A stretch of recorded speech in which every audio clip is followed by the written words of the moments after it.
Meninas, meu nome é Priscila Brito e nós vamos aqui para mais um tema no nosso canal Papo de Mulher.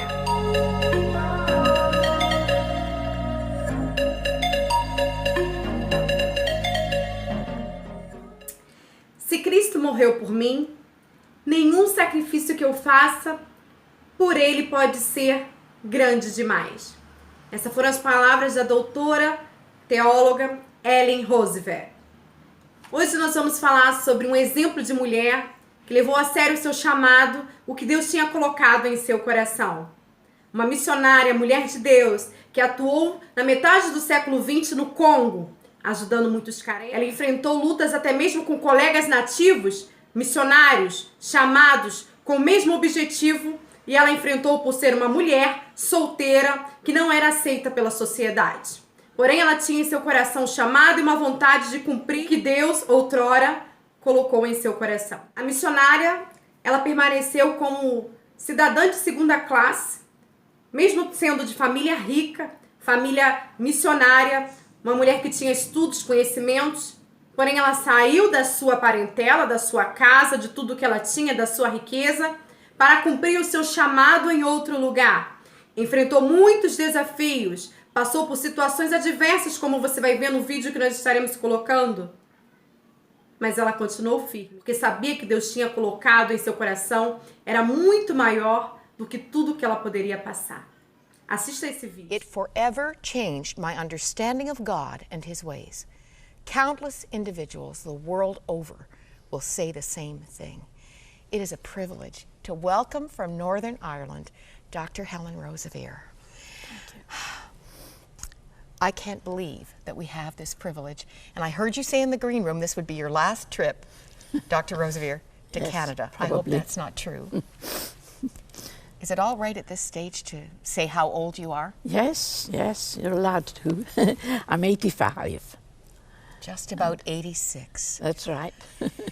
And this is a story, the first time I heard you tell it, I think in 1980, you did not realize that you were getting up in front of thousands of women to share the darkest experience of your life.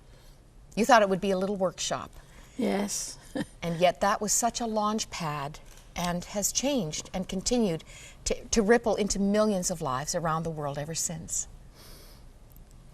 Take us back. Who were you in the 1950s, career-wise, spiritually?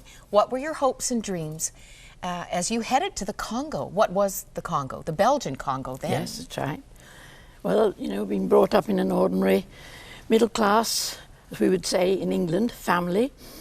I'd finished secondary school, and it was during, I date myself, it was during the World War II, not one. And I began to feel that God, I wasn't even sure there was a God. God seemed pretty, didn't see much point. I mean, he couldn't control the world. Like so many other families, we had family members who'd been in the war service and who never came back. And all the carnage and the brutality and the cruelty of the war, I found, blew my mind. I couldn't see this in relationship to God, not the God I wanted to believe in. So when I went up to university to study medicine, I decided in a way to drop God out of the story. I didn't quite do that. I hadn't the courage. I felt, in case I'm wrong, I better keep a foot in each world. Hedge your bets here. So I went to service once every Sunday morning early, but apart from that, I didn't reckon on God in the story.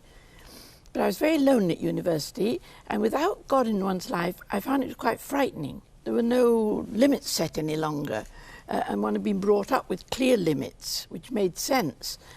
And then Christian Union girls befriended me, and I watched them, and their lives were just so different from other people. They were always consistently kind, thoughtful, loving. They gave up time to help us to find our way around at university, and I began to go to some of their meetings. I was amazed. They talked about God as though they knew him. I went to their prayer meetings. That blew my mind. They prayed to a God whom they knew. And little by little, this hunger grew in my heart.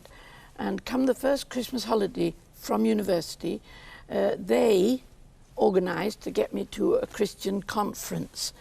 and we heard clear Bible teaching from a great Bible teacher of the last century, Dr. Graham Scroggie, and he took us through Genesis and he took us through Romans. And through this, I was forced to, I had to make a decision.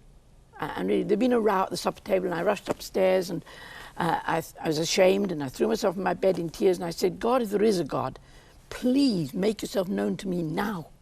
And I looked up through my tears, and written on the wall of the dormitory where I was staying, there was a text. I mean, it was wartime, and the roof had leaked, and the last word of the text had been wiped out, and it just said, be still and know that I am. The word God had been wiped out. But I just prayed, God, if there is a God, make yourself known to me now. And he did. And I was kind of overwhelmed. God has actually spoken to me. And then all the teaching we'd had that week of our lovely Lord Jesus and who had died on the cross for my sin, it all made sense.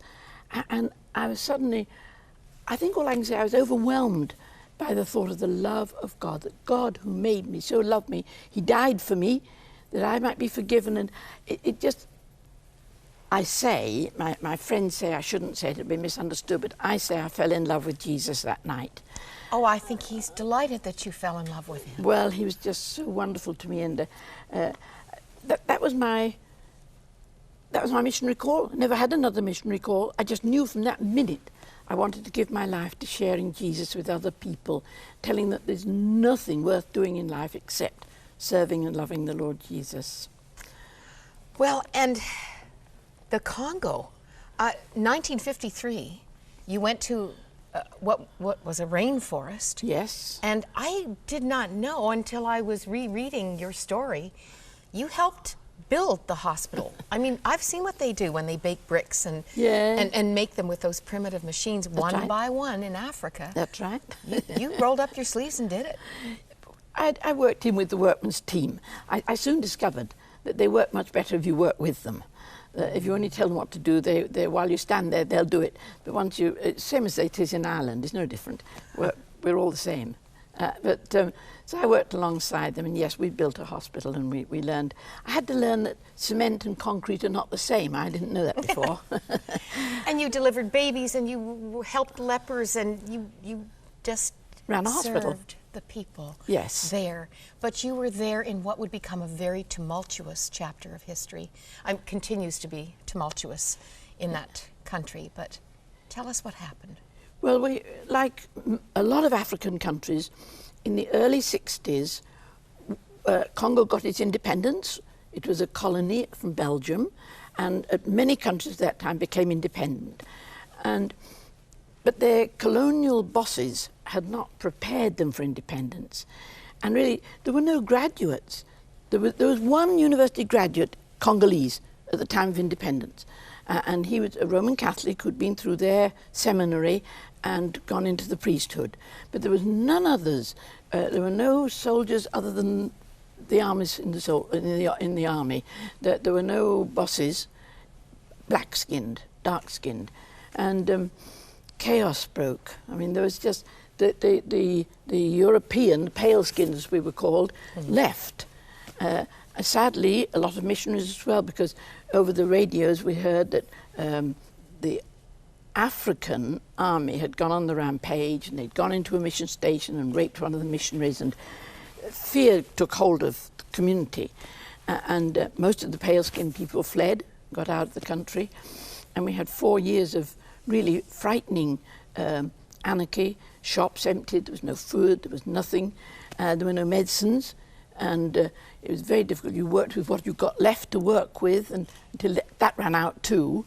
But and then in 1964, September, as far as I'm concerned, with no warning, we suddenly found ourselves at war. To be truthful, when I first, Saturday afternoon, early August, a truckload of these wicked soldiers drove into my village with a wounded man, and they said it was a wounded civilian. The word they used in Swahili was a word you would only use if you were at war, which we didn't know we were at war. And that you were so cut off from world news. Totally cut off from everything. And that was the beginning of 5 months of really horrific. Initially, they didn't touch us. They told us to keep out of things. But what we watched between dark skin and dark skin was terrible, terrible. And then... ultimately, 27 missionaries were murdered? 27 of our Protestant missionaries were murdered. Over 200 pale-skinned nuns were murdered, and countless priests. The murder figures were... But at the same time, 250,000 Africans lost their lives. We tended to harbour on what we pale-skins got, but really our African brothers, and any of our Africans who had loved us and cared for us and looked after us, when we were eventually rescued, they turned on them, and it was very horrific. And halfway through, after about 10 weeks, they actually came to my house one night, and I don't know what time. By then they'd taken our watches and clocks and everything else that was takeable,